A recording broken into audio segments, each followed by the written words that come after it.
Thank you for tuning in to another episode of 420 Grams right here on newsclick.in. Now, if you saw our last episode, first and foremost, God bless you. We love you. And we love all the love and affection you're showing us. If you did not watch our last episode, for this I'll have to go single cam. क्या कर रहे हो यार? क्या मजाक हो रहा है यहाँ पे ये? Huh? Start watching our shows. We talk about Indian football on a weekly basis. Now, what we did in our last episode was, of course, we had two members of the senior women's team, Dalima Chibbar and Aditi Chauhan, come into studio and talk about what has been a pretty successful 2019 so far and their goals and ambitions going forward. Now, today we're going to do a follow-up to that episode and we're moving a little ahead in time. From 2019, we are now going to be focusing on 2020 because come 2020, India will host the Under-17 Women's World Cup. And to talk about where we stand currently, in studio with me, our co-host Siddhant Thani, also the sports writer for Indian Express, Mihir Vasavda, who's done an extensive piece on where India stands currently as far as their build-up for the Under-17 World Cup is concerned. If you can't get his surname correct, just say Mihir V. Right? And also joining us from Skype is Sharda Ugra, senior journalist from Bangalore. Sharda, thank you so much for taking our time and joining us. Hi. So since Mihir has all the scoop, मैं ज़्यादा बातें करूँगा नहीं. It's over to you, Mihir. First, whatever came out in your piece, and then we'll start talking about it. That will go on forever. I put you on the spot. We have 20 minutes, no worries. 20 minutes is too little for that. No, so maybe I can start with asking you a specific question. You were looking, of course, in the context of the Under-17 Women's World Cup. Right. So the question is, FIFA giving India the rights or the chance to host this tournament ahead of a country like France, is it sort of a stamp on the fact that something is happening in Indian football for women and therefore they have earned the right to host this showpiece tournament? I'm asking a question. No, so basically France... I think it's more to do with backroom politics. Yeah, that for and sure. also France have hosted a couple of events already. And they're having the World Cup for women Exactly. in 2019. And there were no other bidders Right. for the Under-17 World Cup. So that was one of the main reasons, apart from the backroom politics. And also, from what I see, from my point of view, it was also one of the ways for some of the people in the AIFF to stay relevant after their term is over. They want to set their legacy in a way, and in a very fast-track way, in a very artificial, they want to create a legacy which they haven't been able to in the 10 years of their regime over here. So I see it from that perspective and not necessarily to develop women's football, because if they wanted to do that, they would have done something in the last 10, 12 or whatever years that they have been in the AIFF. But where do we stand then currently right now? Nowhere. No, क्या I think 18 महीने बाकी हैं? कितने महीने? I think 17 to 18 months. Yeah. तो अब हमारी गाड़ी कहाँ पे है? So, abhi as we are talking, there are the junior national championships happening, right? They're taking place in Kolhapur, which at this point, it is around 40, 42 degrees over there.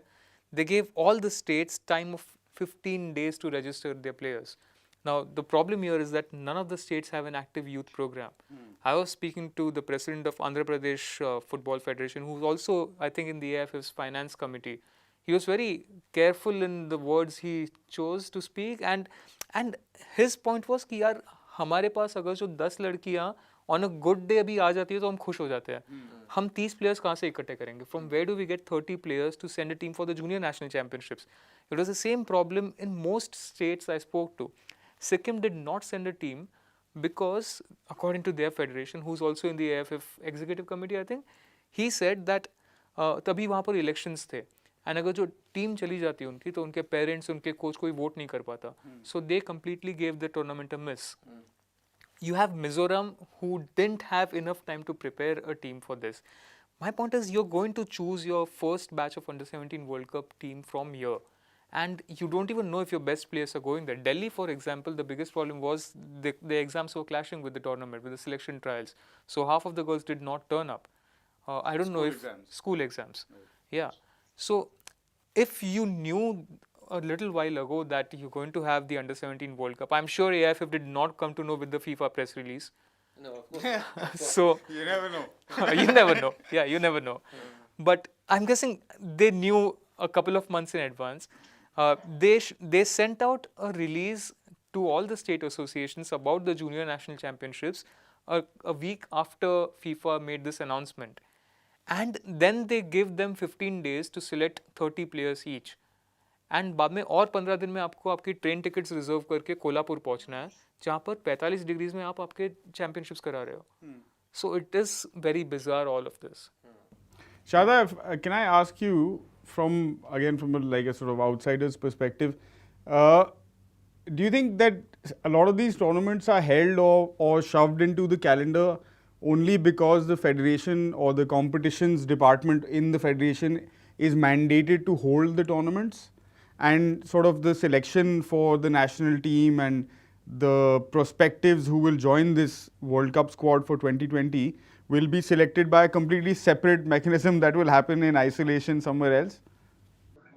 It's because of the fact that this World Cup has suddenly come up, the Under 17 World Cup for women, they now need to have at least some kind of a pool of players to choose from. So this is literally, I think, band-aid, little bit of patch up, and let's see what we can get going. There's going to be the Indian Women's League is going to take place after that, after the juniors finishes in Kolhapur. The Indian Women's League is going to take place in Ludhiana. I think this is the 2018-19 sort of league. It's, I think, the third year or something that's there. So literally this is going to be patch up, band-aid and all the rest of it because of the fact that this other big event is coming into force next year. And then you have to have something behind it to show you what we are doing in terms of grassroots development. Jo bhi hai, maybe there are FIFA rules about these things that you have to have. The grounds are ready. The grounds are absolutely ready and fine, and they like got good facilities or training, or hopefully they've all stayed in the same in decent shape between the last Under 17 World Cup and this one. But it's this other stuff, hardware sab hai, software is what you need to suddenly rapidly fill in, and this is all rapid code writing that's going on. Right, you've been speaking to some people that are involved in the setup and things like that, and while of course it seems pretty clear that there's no real structure and it's not a mass participation sport yet. At the same time, there's some evidence far from it, yeah. But perhaps the same can be said for all sports as far as women or girls are concerned. In this country. Yes. So anecdotally what we're seeing is on social media and stuff like that, lots of handles coming up and large numbers of girls playing some sort of organized football, but at a very local, hyper-local level. I don't know if it feeds into a broader system of information sharing or registration or anything of that sort. But like in Mumbai, for example, or in Maharashtra, Kolhapur is a hotbed. I remember going there maybe 5 years ago when a sort of Dutch representative squad had come down to play against the Indian women's team. And it was phenomenal because 25,000 people showed up to a packed stadium in Kolhapur. They played well as well. And they drew one of the games. But the most amazing thing about that was after the match finished, the Dutch girls were like, they were playing some music, and the Dutch girls were like dancing on the pitch for the next half an hour. Then the Indian girls also joined in, because they were like, we will play our whole careers in Europe and never see a crowd like this. 25,000 लोग हमें देखने कहीं नहीं आएंगे unless World Cup खेलने जाएं तो वो अलग बात है. So there are some positives.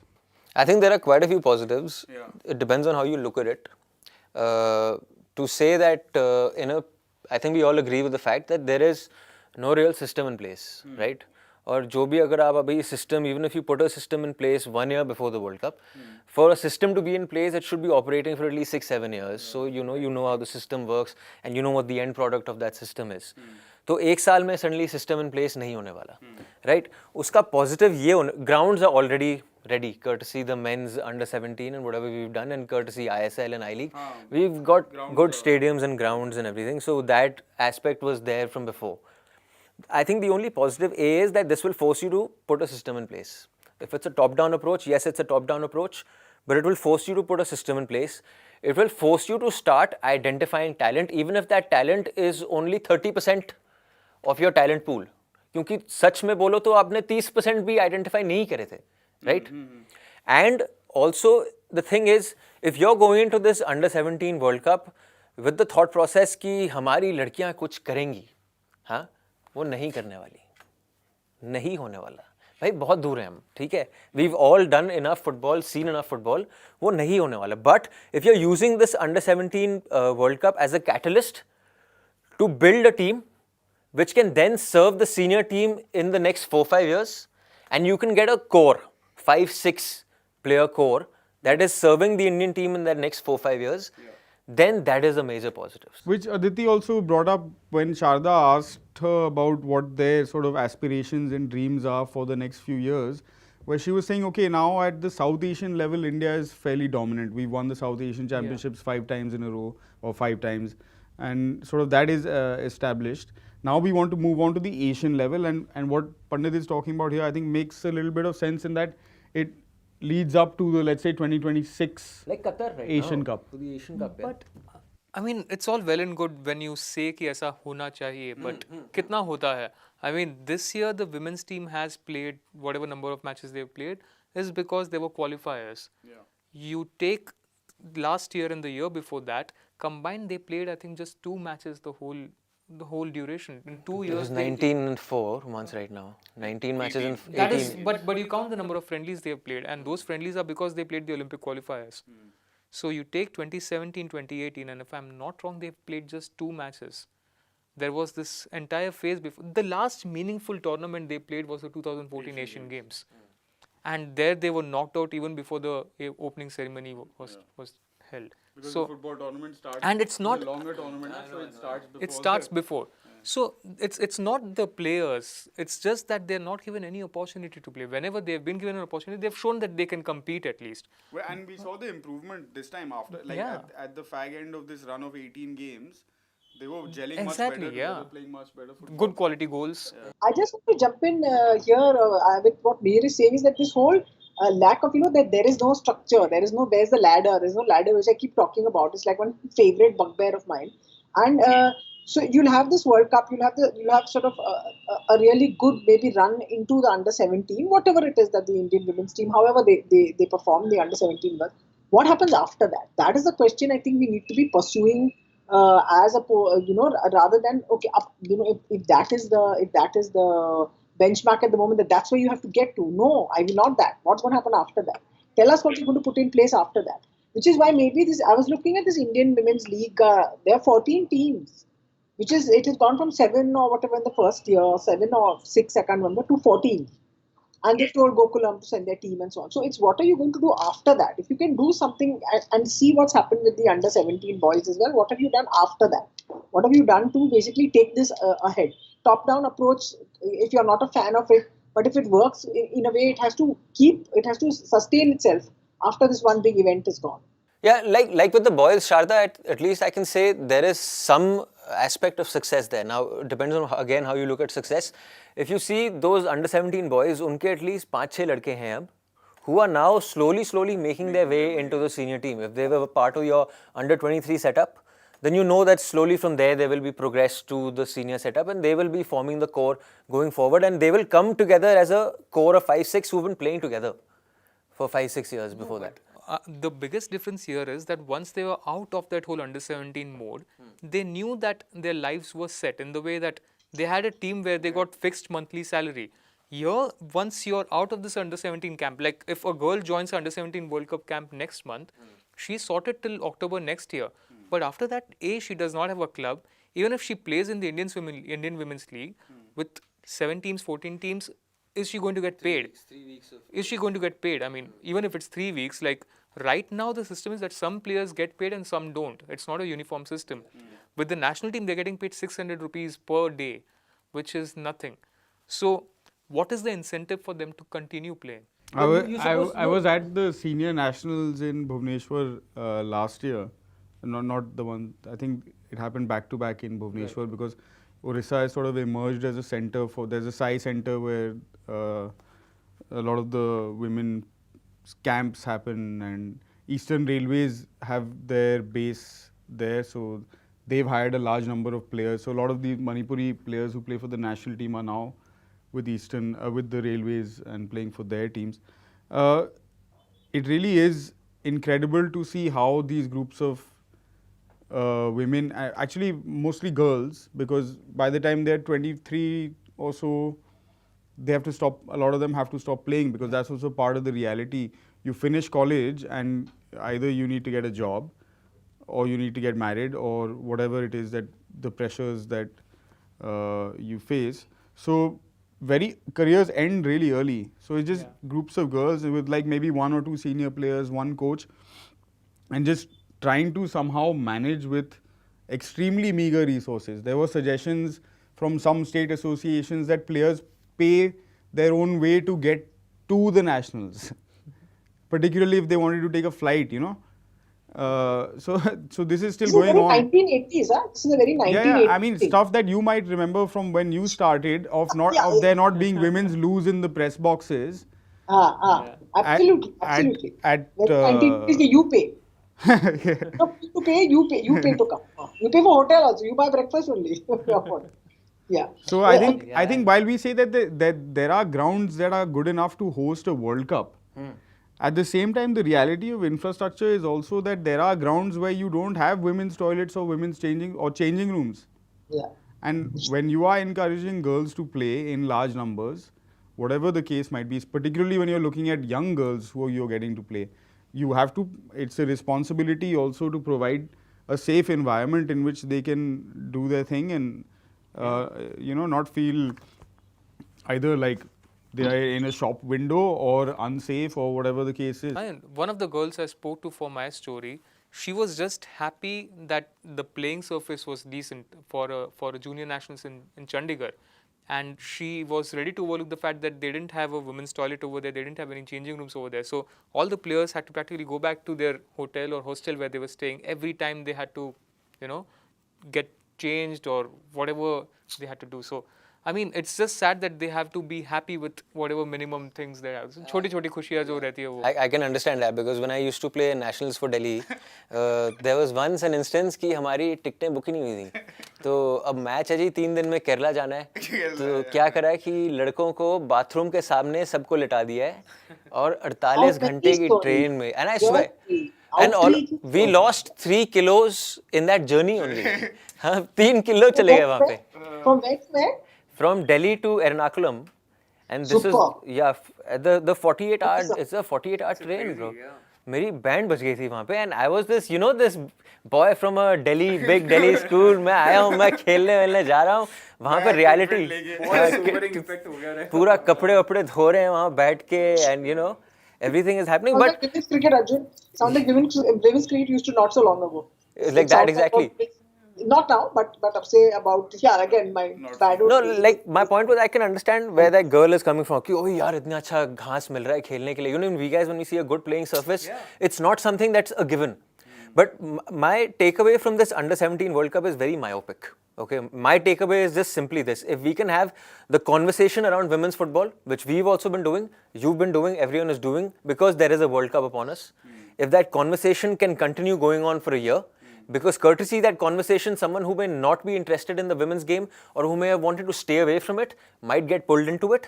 And if we can start putting in even a very small system in place, जो अभी तक हमारे पास है ही नहीं. So if we are on level 0, if we can have something to be ready for level 1 also, and of course get a bunch of decent players for the senior team, then I am happy, man. I mean, क्या करें? All for it, because something very interesting. I just read it today that happened is the Mizo Premier League, which is seen as like, because it's a small state, they can organize their own state Premier League. They started their first women's Premier League. They've just begun and there are 7 teams that are playing.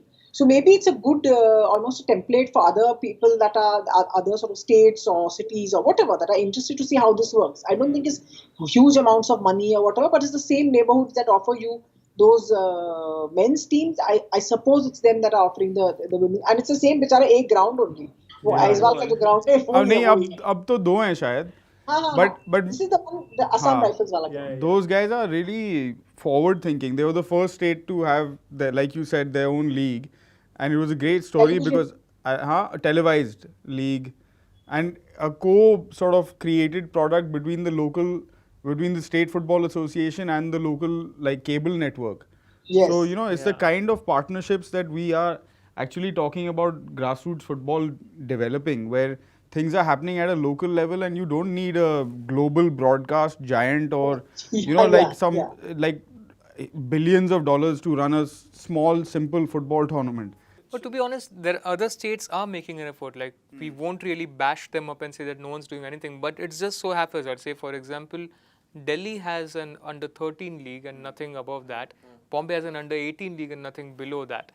So, I mean, they are trying to do something, but it's just haphazard approach है.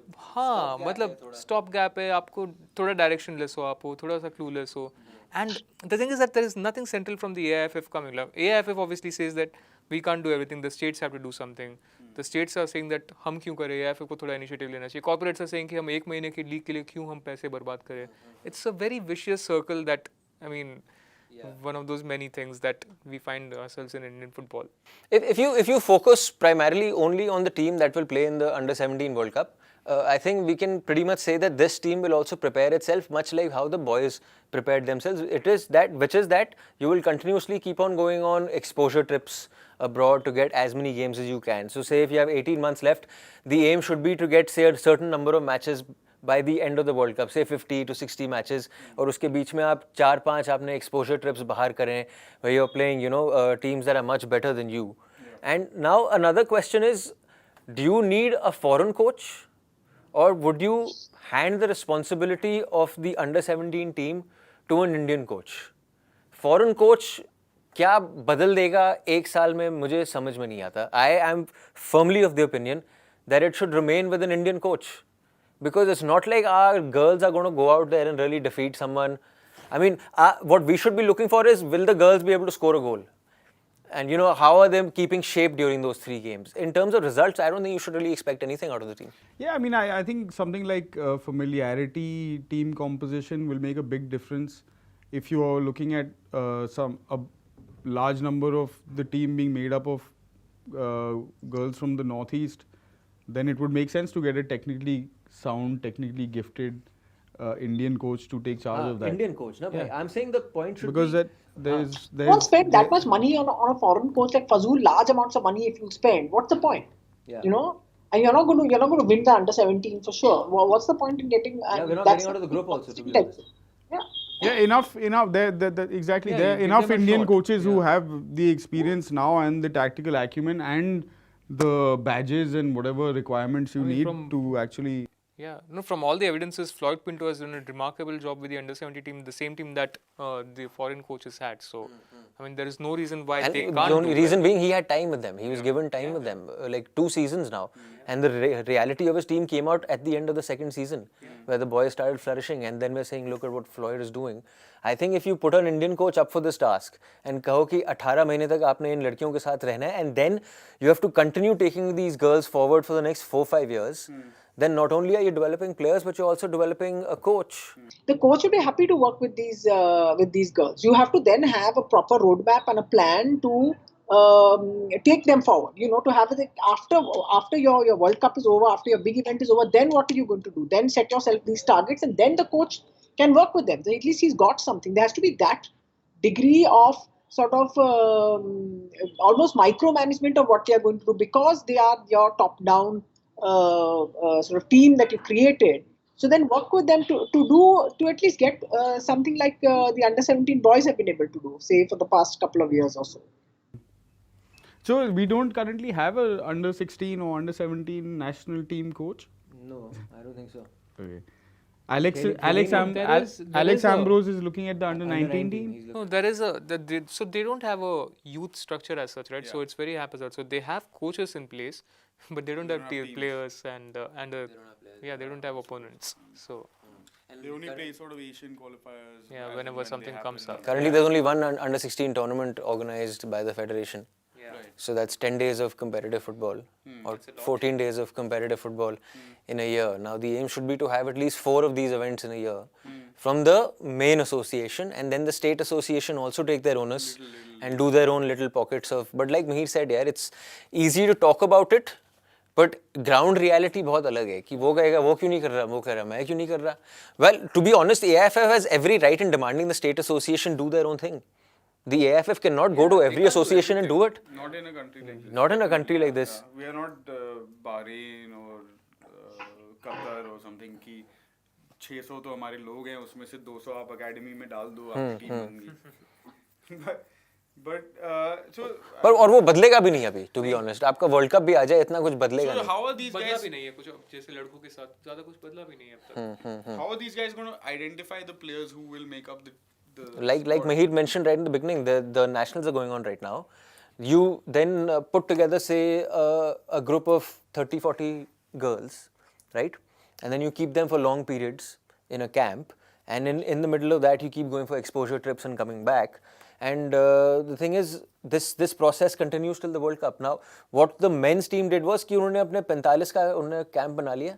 Now, irrespective of what someone outside is doing, that 45 was not changing for them. With the girls, I think what they're trying to do is 30, 40 they'll keep.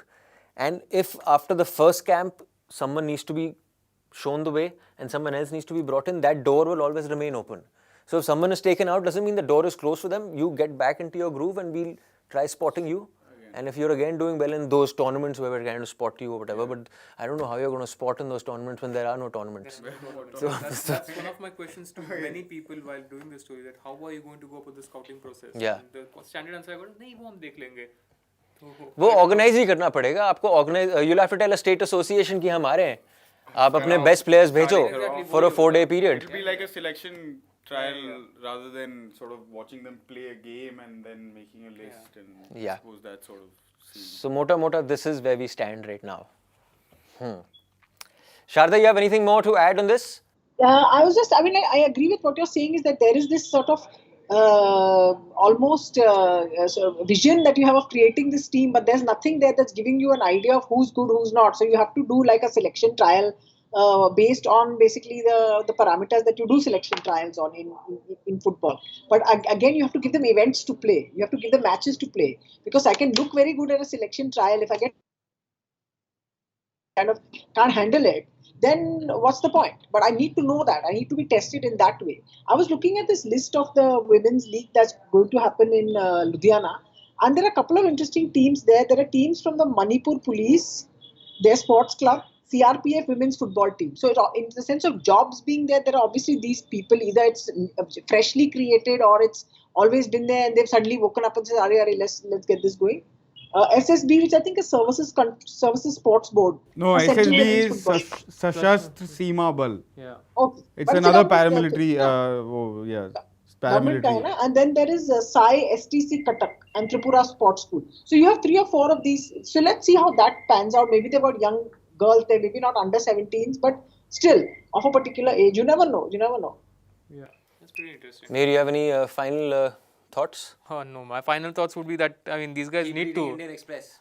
Yeah, I mean, that's a good plug. I wouldn't deny, but no, man, I think these guys need to stop with that whole top-down approach, and they need to go the traditional way. And that is going to take a long time though. I mean, ठीक है ना, अभी आप जैसे top down में भी आप कुछ ज़्यादा जल्दी कर नहीं रहे हो. Anyway, it's leading us nowhere. You might as well take some traditional ways and stop going for stupid World Cups which don't make any sense in long term. Yeah.